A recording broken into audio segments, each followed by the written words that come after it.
Okay, everybody, so excited to be with you today. We are here with a very special person, a very special guest, Mark Grisez, a very talented trumpet player and curious musician, and just one of my favorite people. So this is Practical Creativity. This is where we unpack the creative process so you can actually put it to use in your life and your work. So Mark, please, over to you. Tell us a little bit about who you are and what you're up to right now. Thanks, Marta. It's awesome to be speaking with you. You two are one of my favorite people, and it's wonderful to be speaking with you today.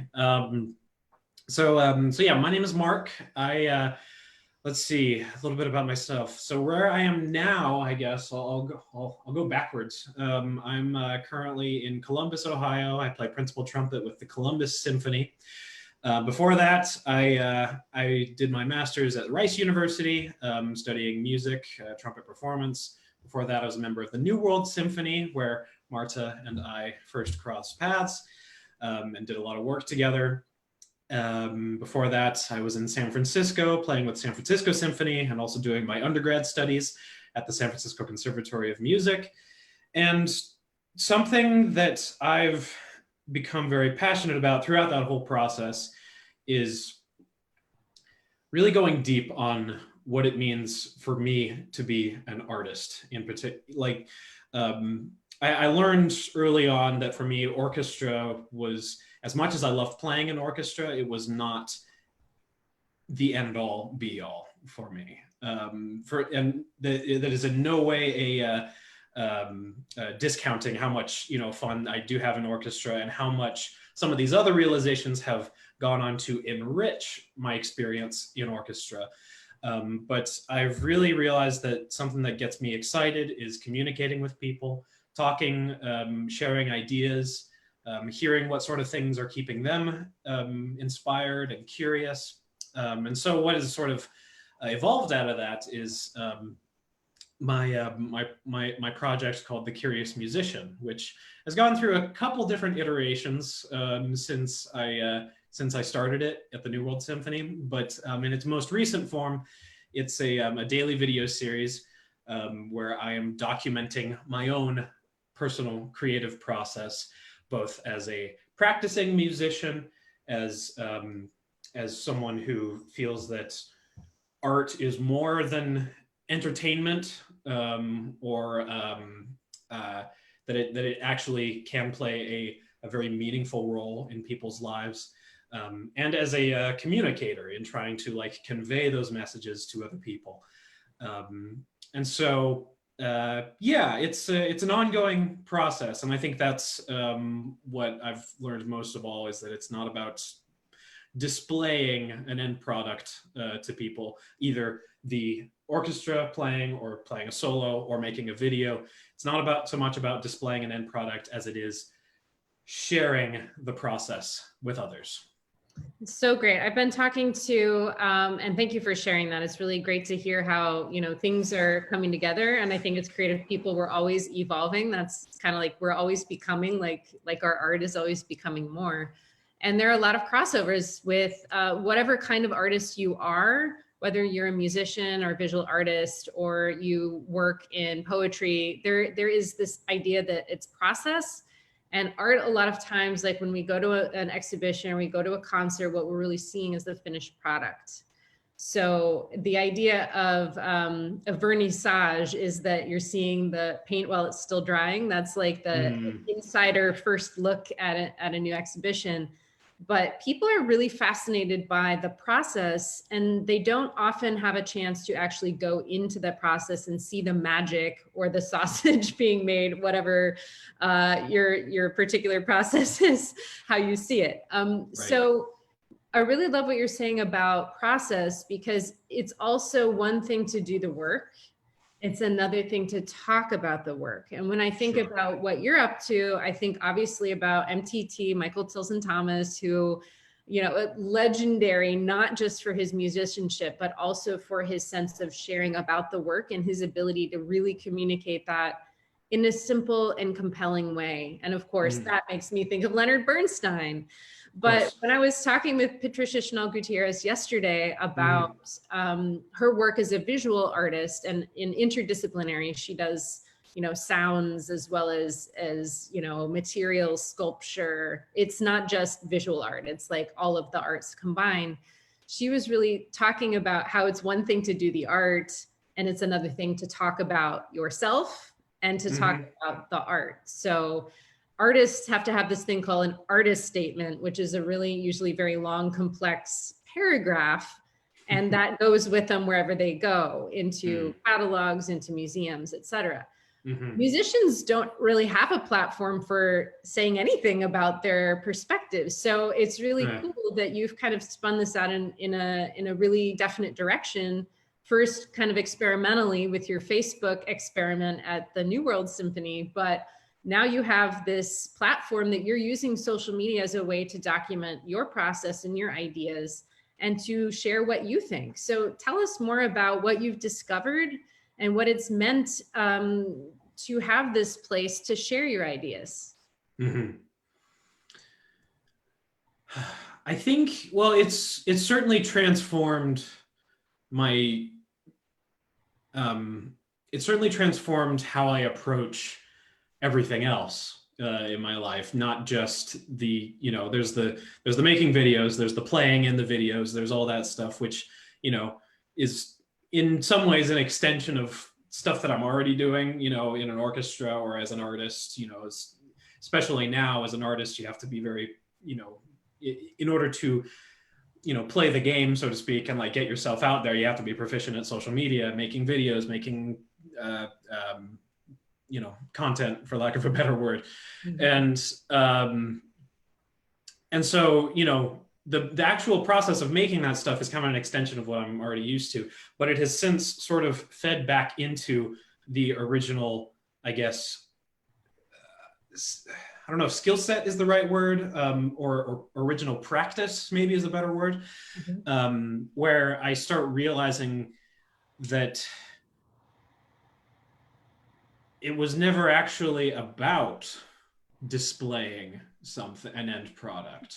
I mean, and like, it was never about, you know, I may have thought it was, you know, like there's all sorts of instances in the course of like musical education, whether you're a high school player, you know, or you're, you know, pursuing it in college. You know, in high school, you've got like the command performance, you know, that you get for your solo performance. You know, it's like, woo, great, and that's all fine. That's all good. I don't mean to. Yeah, I don't. My intention is not to disparage that in any way. But you know, and then you go on up the ladder, and then it transforms into, I want to do well in my recital. I want to do well in my. I want to win an audition. I want to, you know, do that thing. All these like very goal-oriented things. Again, goals, very good and very helpful, particularly in an environment such as the one in which we find ourselves now for giving structure. When the end product becomes the reason, I think, for being an artist and for being creative, then it becomes a really fast track, I think, to burn out. And I've experienced that myself, and I think a lot of people have, where you have this sort of like sense of, I've got this idea of what Mark Grisez is as a trumpet player or as a musician or as a communicator or a video maker, and I want to do things and create objects or create something that frames or sets into stone in reality this idea of who I think I should be. And that becomes very exhausting very quickly, because you never actually get there. You never actually bring this ideal, mythical, heroic figure into, you know, the real world. And so no matter how much you make or whatever, like, you know, however many things you display to the world, it never actually amounts, because it's always coming from this stance of lack, and it's like, I don't have enough, I am not enough. And so um, I think that what I've learned instead from in focusing instead of like documenting a process instead of sculpting a this pristine end product, um, that it was always the thing that was driving me to like pursue music and to play a recital or to play an audition even if I thought it was for, or if I made it into this thing about like creating this ideal version of myself or living up to this version of myself that I had or that I thought someone else had. The thing that ultimately brought me to trumpet in the first place and led me to all these things was a genuine love for the process and for sharing that process with others and for being in that process with other people. It comes back down to, we don't talk about like, well, we do sometimes talk about like going and working on scales or like, working on my excerpts or something. But like when we first like picked up the trumpet or the oboe or anything, it was just play. I'm just here to play, and play is not an end result oriented thing. It's purely process driven. If I'm really breaking down the process of play now. But you know what I mean? Like it's as if it isn't for anything. And I think of musicians and creative people a lot of time, there's this like, it's got to be for something. Right. And oftentimes it is always for something, whether we're aware of it or not. Yeah. And we often commit ourselves, or I find I have, and I'm sure many other people too, have committed themselves to some sort of like, this is for my lesson, or this is for my recital, this is for my career. Right. Not bad things, maybe not necessarily good things either. They're just a way of doing and being in the world. It's kind of like you're assigning meaning though, and that the meaning makes the art rather than the expression, the process. Yes. Last week I was on with a visual artist based in Chicago, and he is so fascinating. His name's Bruce Riley. He's amazing. He's wonderful. I hope you check out his art. And I'm happy to make an intro because I think you guys had have really interesting conversations. But cool. Yeah, I'm gonna write his name down. What he's talked about many times is about just how your practice as an artist is really more about process than the end result. Mm-hmm. And that if you're doing it for an outcome, you're not really present, which means you're missing out on information and experience, and that the art making itself is more valuable because of what it makes you at the end, because of the process that you've gone through of discovery and making mistakes and then learning and then adapting to something you didn't anticipate. And all of these things, I think, make it really interesting in terms of like process versus product. And when you have the intention that it's for something, I think that does impact the process. So I know we're getting super abstract, but I think these are all things that it doesn't matter what kind of art you're making. All of these things come up, whether we're conscious of them or just kind of working through them. And it's also kind of like internal stimulation versus external stimulation, internal motivation versus external motivation. When you first get started and you're like, I got the gold star, I got the trophy, or I got into this thing, then it becomes more about something that is part of your identity. And Patricia Chanel Gutierrez, very talented artist I was just talking about, previous to talking about Bruce, she was talking a lot about identity and how like there are layers that go into it. And I think something that is different between music, classical music at least, and visual art is definitely there's a way it goes. So there is, I think, an added level of pressure for performing artists to get it right and to have that pressure, like this is how Mozart goes, this is how Mahler goes, this is how this solo goes. So, and to identify yourself and your value and your worthiness with how faithfully you deliver that, I think is also part of, I don't know, for me, it plays into the process, but I would love to hear what you think about that. Yeah. Do you mean like as it like it plays into the process as almost like a block? Um, Yeah, when you yeah. come to that idea of lack, it's like, I know in my grad recital, I played a piece by Antal Dorati, and nobody really knows about this composer, even though he worked in the United States for many years. I think he conducted the National Symphony at one point. But I felt so free and so like at liberty to make that piece mine. And one of my Mhm. favorite professors, who's a composition teacher at Manhattan School, he came up to me afterwards. He's like, "You were really good. I like the other pieces, but man, you owned that Dorati." And I was like, well, like people didn't know how it went, so I couldn't get it wrong. It gave me license to get more risky, you know. Sure. Yeah, yeah, yeah, yeah. Well, I think what that makes me think about is just the other week I was having a conversation with Alex Lang, who is the principal clarinet of the Phoenix Symphony.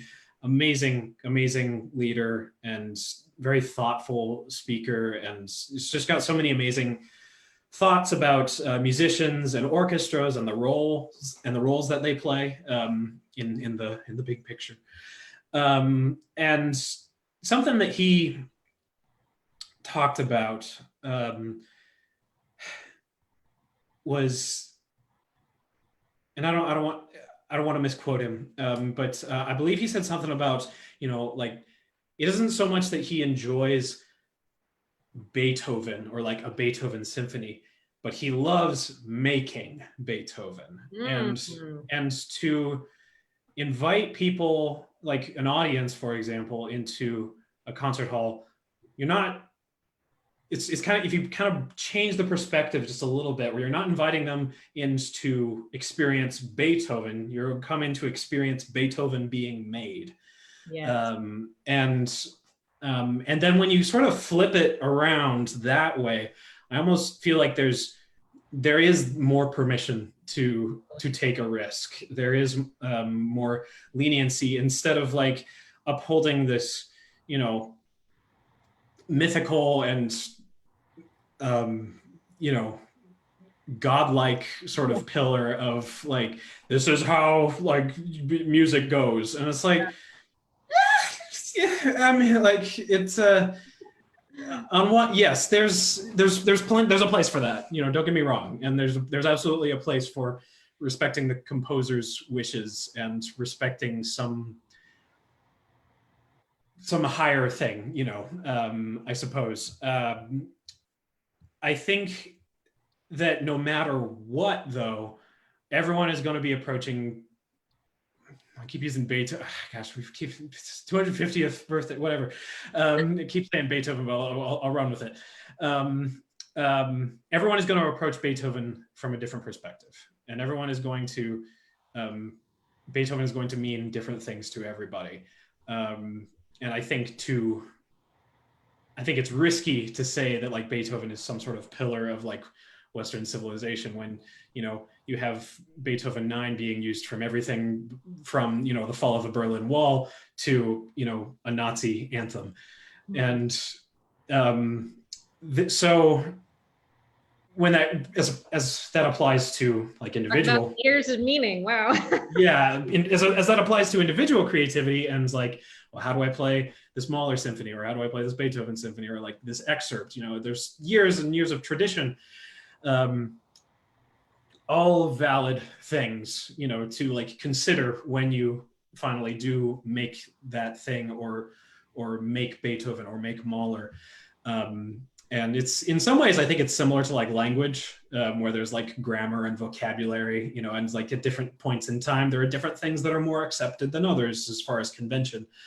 But at the end of the day, there is always that individual spark, and that individual touch. And for me, that's not something that I go and seek out. It's because, in fact, seeking it out is only bringing me further away from whatever that personal risk taking part of myself actually is. It's actually a subtractive process for me. And seeing You're like like where taking yourself out rather than putting yourself in. Is that what you're saying? Kinda, yeah, or recognizing that I don't need to be something else to be more myself. You know, like some a comment that I would get a lot, you know, sort of like what you were talking about is, you know, just you know how to play the trumpet, just play, just be, you know, I want to hear how Mark plays that, you know, or I want to hear how you know what you have to say in this excerpt, and it's like pictures at an exhibition. I've played that like a billion times, and like it doesn't mean anything to me anymore. Right. But it does mean things to me now. But like at certain points, it has gone through phases. Um, and and so the subtractive process for me is like asking, where do I already have enthusiasm? Where do I already get excited? And like, where do I already take risks? And what gets me jazzed? Talking about this kind of stuff gets me jazzed. And so what I do when it comes to like exercising that risky part and like, you know, kind of throwing caution to the wind and who however much tradition there is behind this excerpt, I try to channel some of this energy right now, this excitement that I have for speaking and acting and emoting and using my hands a lot into the process, into my creative process, whatever that is, whether that's making a video, playing in the orchestra. And that way it's not, I'm not seeking something out. It's like there's already just energy swelling up within me. I don't have to like work up the motivation, you know. I have mixed feelings about like, it's like, oh, I got to get motivated. And it's like, Yeah. I don't know, there is motivation there, but maybe you need to take a couple steps back and let it come to you. I love that you said that because I work with a lot of people who are stuck. They come to me a lot of times because they're like, I thought I could do this, but it's not what I want. Or like, I used to be really excited about this and I lost my mojo. Or it's like, I followed the path and the path, it turns out, is not what excites me. And so I think what you're saying also is like, whatever you're looking at in life, in your career, in your relationships, pretty much anywhere in your life, you can always start with where you have excitement. But I do want to ask you, there are probably a lot of people watching who may not know what the Curious Musician is and about your video work. So let's just go back a little bit and tell us what you're doing and number one, where they can find you, and we'll put it in the show notes. But how, you know, tell us about what you're doing with video.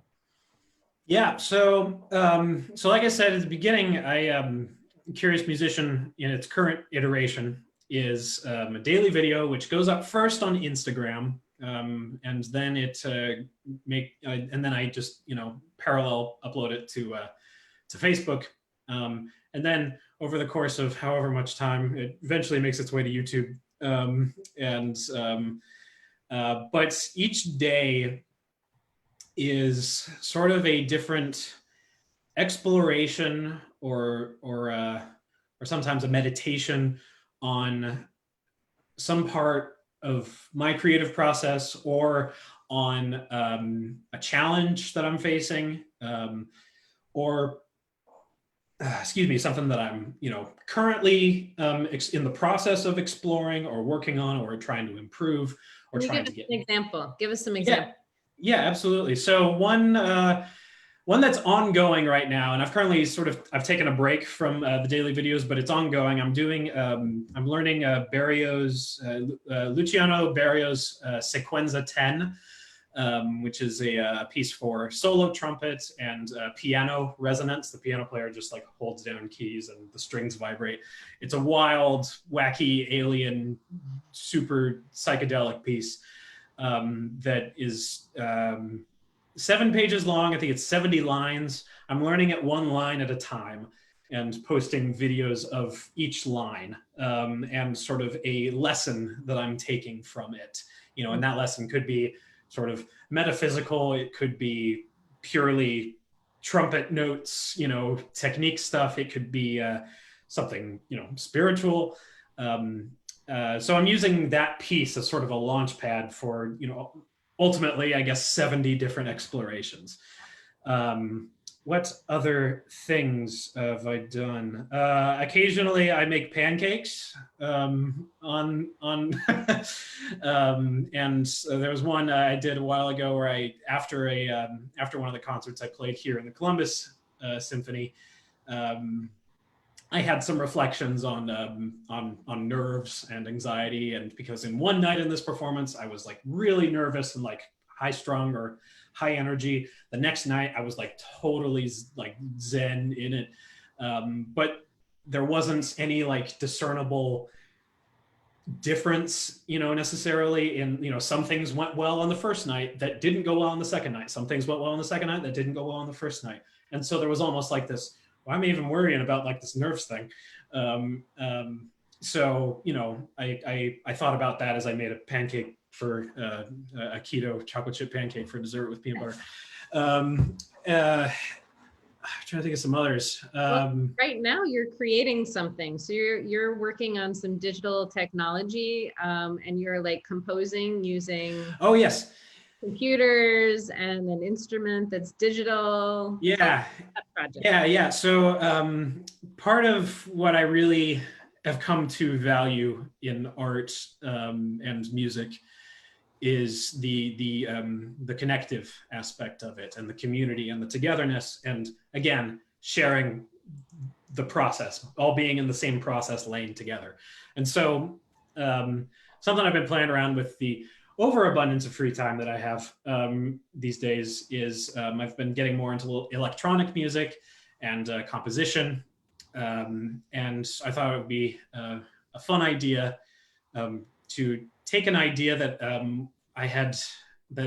I and a friend had.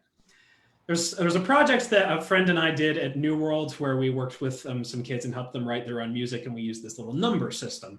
It was just really accessible. And so I thought this would be fun if I just put out the call to people online, say, hey, send me like a sequence of numbers, like 1 to 12, however long you want, however short you want, and just put them in the comments. And I got something like 23 submissions, including yours, Marta. I'm very collaborative. Yeah. I like creating with people too. Yeah, and I converted all of these into melodies. Essentially, it's just like there's 12 notes in an octave on the piano. Just like convert them to notes, and then I can transpose them. And so I'm in the process of layering all these things together in a way that hopefully makes sense musically. Tomorrow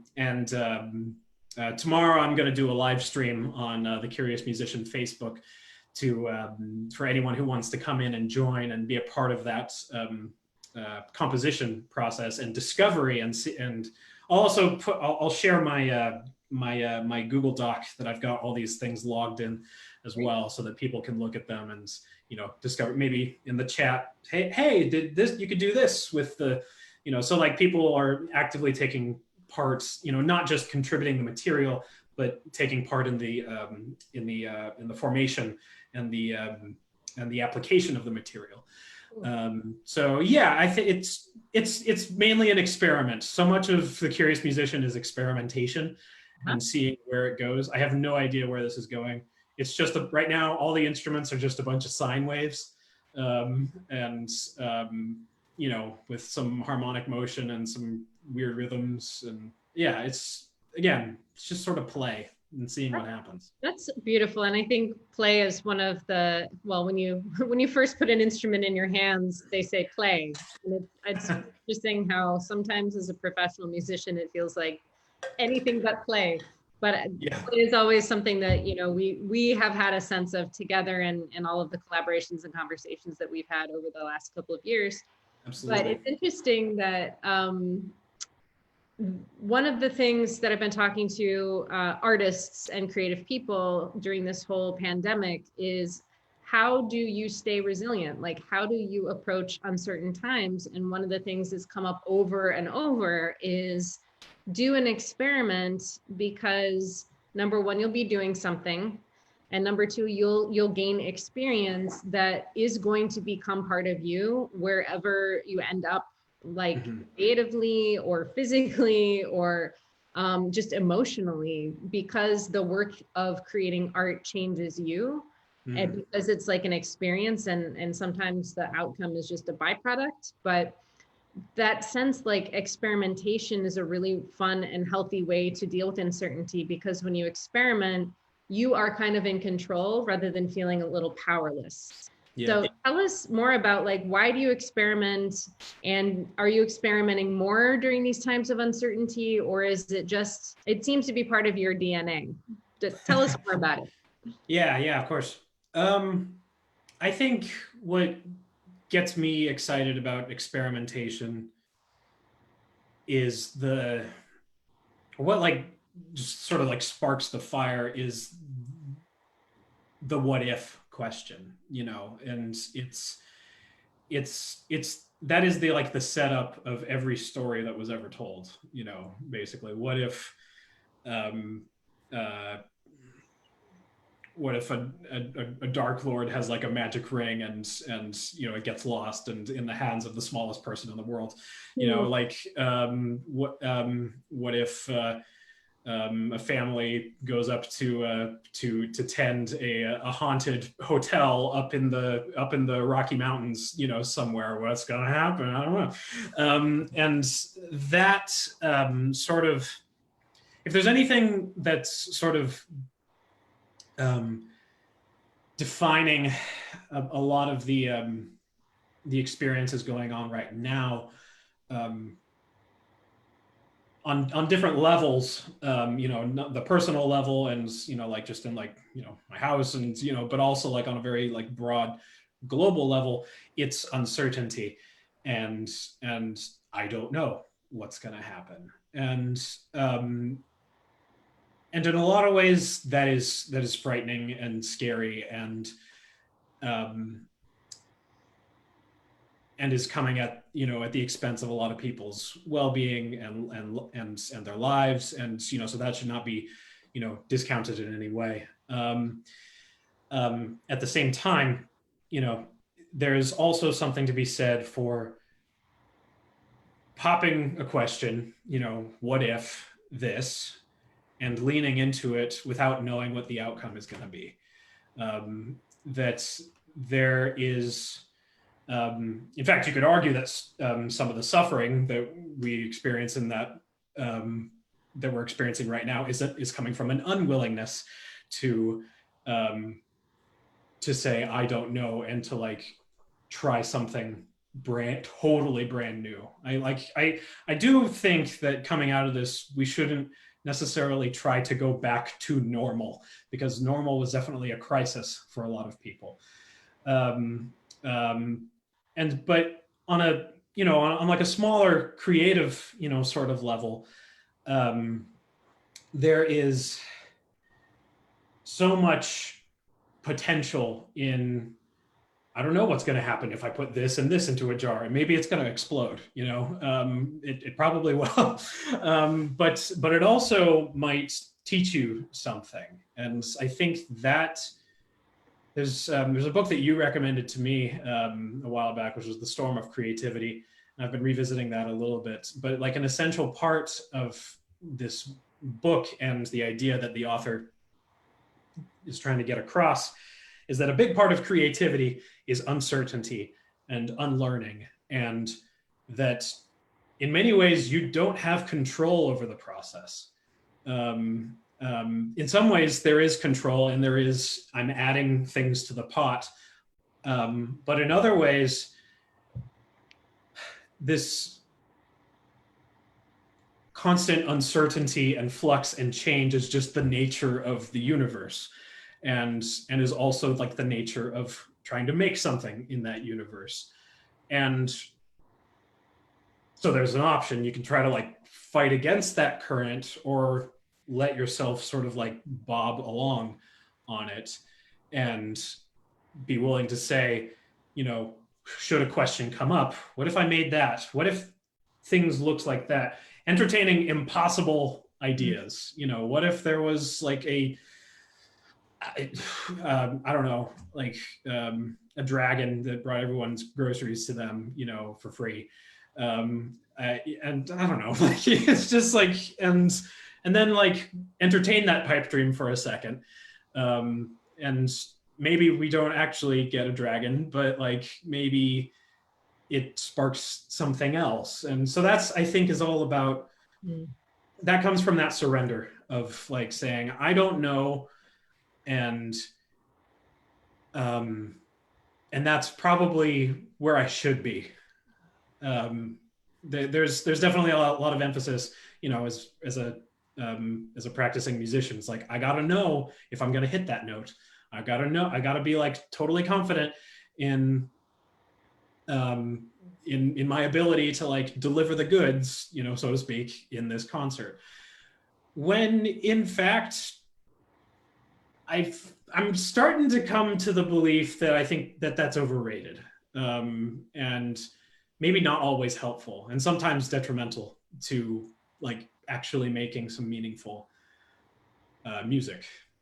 Yeah, it also takes you away from the possibilities in the present when you're thinking forward that way. I remember Alex Klein is the oboist of the Chicago Symphony for many years, and I almost went to Northwestern to study with him, and I remember him saying to me, when you go out on stage, just think and give yourself your permission that if you miss 50% of the notes, that's okay.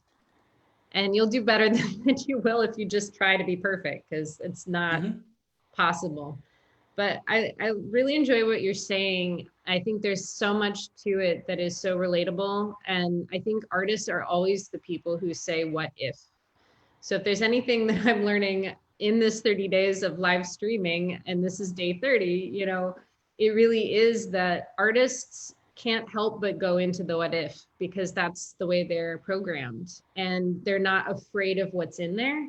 And I think that's part of what makes working with creative people and being a creative person so fun and so fascinating. And that's one of the reasons I love bringing that into, you know, a corporate context, or just people who are stuck. You know, there's always a what if that you can explore, but most people are looking at the what if with fear and anxiety, because they're not sure they're going to like the what if. But like, what if this person ended up being a friend? Could be the best friend you ever had. So I think in uncertainty, there's a sense of being out of control. Like you said, it's a storm. You're not in control of the process.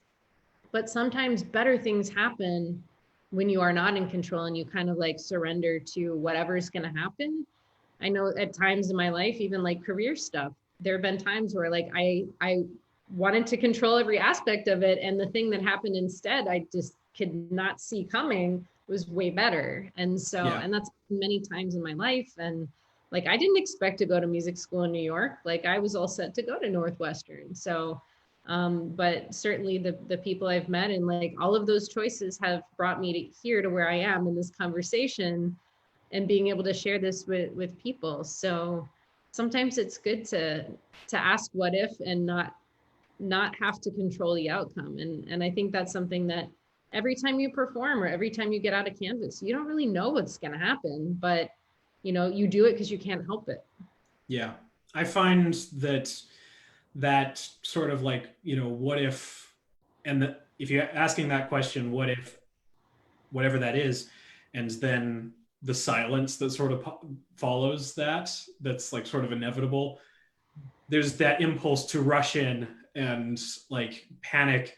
Well, I'd have to do this and I'd have to do that and I'd have to do that. But there's also something to be said for resting in that silence and that gap. Because I think that's some authentic stuff coming through, is the silence. And that's only by going into that is like the new stuff gonna start coming up, instead of making the same old things that we've been making over and over and over. I love that. And when I facilitate, I often get that. And it's like the awkward silence, but it's because people are really like taking that opportunity to really absorb and to make it anew. So I think that resonates with me a lot. Yeah. Mark, this is an amazing conversation. I can't believe half an hour has gone by so fast. For hours. I'm also wondering, like, it would be really fun to bring different kinds of artists on here to talk about their process and to find those, overlaps and connections. Certainly, I love all kinds of art, and I think there are elements that are same and obviously elements that are different, but it's been really satisfying to hear how no matter what kind of artist I've been talking to, they're coming up with different and same thing. So Yeah. it's been really neat. Even our my amazing accountant came on. She is such a badass. Oh, cool. We were talking about uncertainty in her world as well. So Oh yeah. there are a lot of, just when you're creative, there are a lot of things to unpack, we'll just say. Always. Yeah. Yeah. No question there. Great. So Mark, where can people find you and find your live stream tomorrow?